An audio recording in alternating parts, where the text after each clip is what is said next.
And the Iranian legislature is moving forward with a bill to kind of further internet censorship there. This is according to local reports. And this bill has been in development for, it looks like, a number of years, but it's just sort of continuing to churn forward. And it has a couple of different implications. So obviously social media and some websites in Iran have been censored for a while now, Facebook and others. One that is not, though, has been Instagram. And there have been some filters put on it, but, as part of this bill, seemingly a social media company would have to have a representative in the country itself who would have to be accountable to that. And also a lot of businesses use Instagram in Iran to kind of further their own things. So it seems that in part because it's highly unlikely, I would imagine, that Facebook is going to put a U.S. citizen or representative in Iran to be held accountable for Instagram's actions, that this could become the latest sort of site that gets more fully censored in Iran. And this is coming amid roiling protests over things like water shortages, mishandling of COVID, and a variety of other things. So there's a lot to be tied into here, but, Instagram was the one sort of social media site you could use without having to use a VPN, which is, if you do, puts you subject to potential jail time and or fines. And that seems to be a little bit at risk now. So, Jen, I want to toss this one to you for your initial thoughts. You know what? I'm going to pass this on to Naomi because I want to hear her initial thoughts on this, and then I'm going to take it back, okay?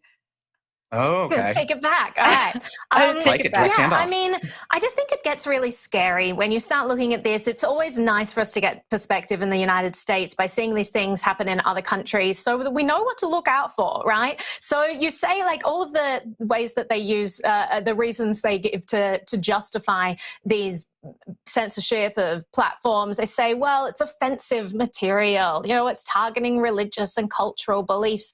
But when you actually look into it, they're actually censoring political opponents, they're censoring media outlets that don't have the correct opinion. It's just a very scary slope, and we can look at places as a third party, like Iran, and say, well, that's terrible. The people, they have no freedom of speech, is completely controlled. There's complete control of the media by the government.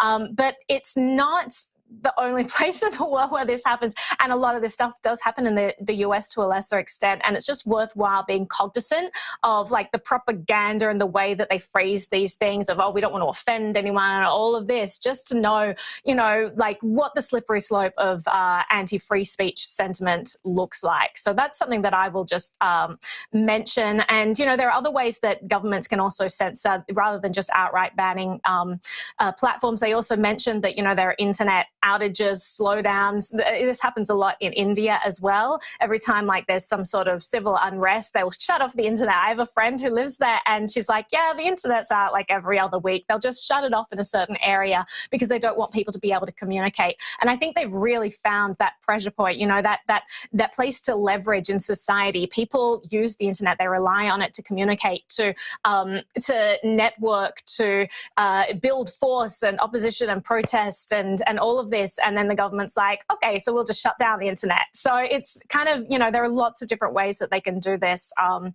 it's a little scary, but I'll throw it back to you, Jen. I think, okay, so here's what I think.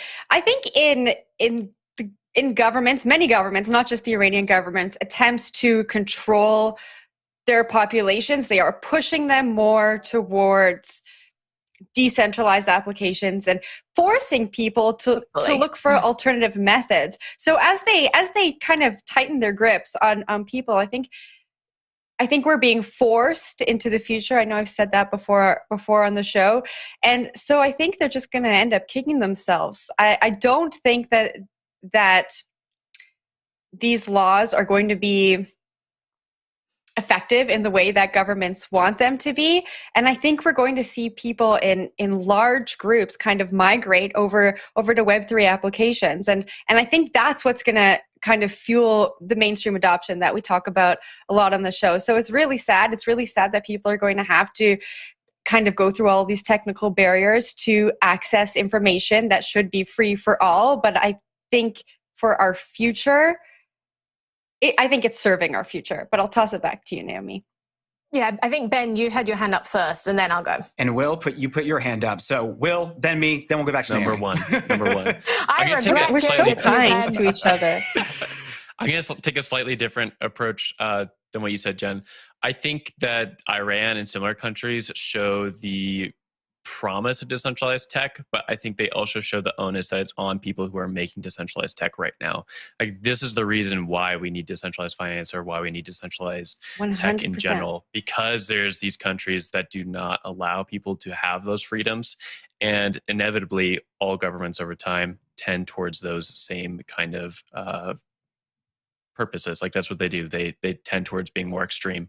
And so I think that is like, that shows why we need these things and why developers are building them and why people are really, really passionate about Bitcoin. That's why people think of Bitcoin sometimes as a religion or a pseudo religion, because they see places like Iran where you don't have access to these things and everything is arbitrarily cut off. There's no political freedoms at all. And so, I mean, I don't think that in Iran, to be honest, is going to be like a growing place for the Web3 right now. Why? Because they don't have internet access most of the time.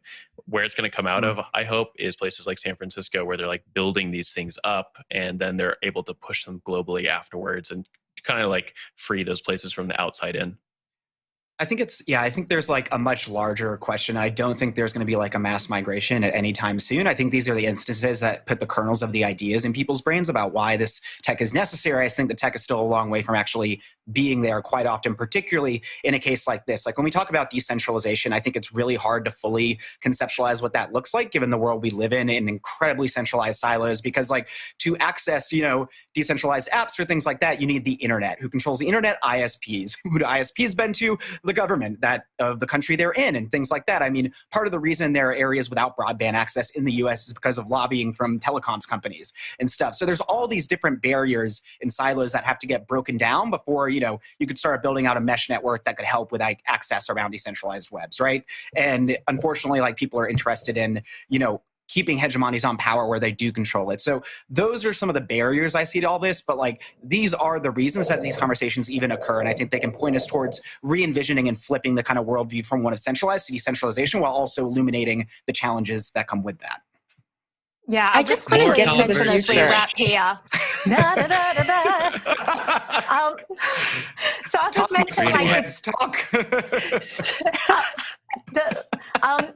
Anyway, just to go back to my point from before, I just want to mention that this is one of the reasons why I don't scoff at things like the Blockstream satellite. I think that, a lot of people are like, what does it even do? But I'm like, well, finding redundancy in internet is actually a really good thing. I like that more people are exploring this and having, beacons up there that can't be shut down. And I think that's kind of interesting. And the other thing I'll just mention is part of wording from the bill, which I found terrifying, where it says that the control of the country's internet bandwidth must be handed over to the armed forces, while the methodology for deciding what constitutes data privacy must be devised by the intelligence ministry in cooperation with the armed forces. So you have the government deciding, like, what's data privacy, and the citizens get no say in this, it was terrifying.